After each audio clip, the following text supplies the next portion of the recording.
एकूणच पुणे अत्याचार प्रकरणी नसरापुरातील ग्रामस्थ सध्या प्रचंड आक्रमक झालेले आहेत। पोलिसांकडून आंदोलकांची धरपकडही केली गेली।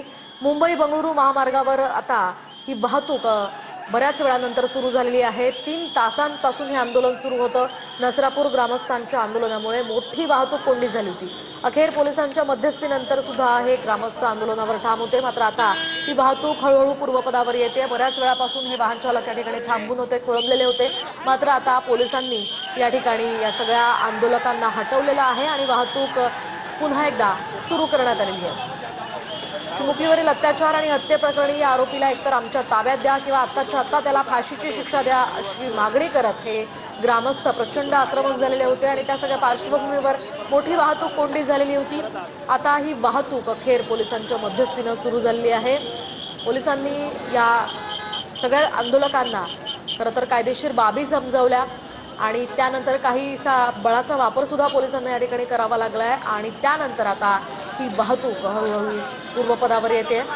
पोलीस आयुक्त अमितेश कुमार स्वतः या ठिकाणी आलेले होते आणि त्यांनी सुद्धा या सगळ्या आंदोलकांशी संवाद साधला आणि त्यानंतर या आंदोलकांना इथून हटवण्यात आलेला आहे आणि ही वाहतूक आता सध्या सुरू असल्याचं आपण या दृश्यांच्या माध्यमातून पाहतोय। आपण या वाहनांच्या रांगा पाहतोय। बऱ्याच वेळापासून साधारणतः 3.5 तासांपासून वाहनांच्या या रांगा या ठिकाणी लागलेल्या होत्या आणि हे वाहन चालक सुद्धा बऱ्याच वेळापासून इथे खोळंबलेले होते। दुसरीकडे आंदोलक आपल्या मागणीवर ठाम होते।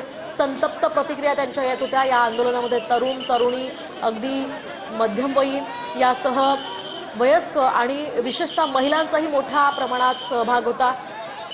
ती चिमुकली आणि तिच्यावर झालेलं हे क्रौर्य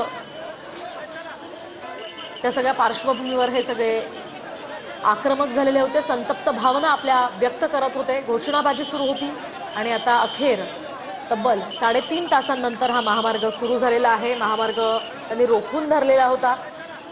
जोपर्यंत या आरोपीला फाशीची शिक्षा होत नाही तोपर्यंत आपण इथून हलणार नाही अशी आक्रमक भूमिका या ग्रामस्थांनी घेतलेली होती।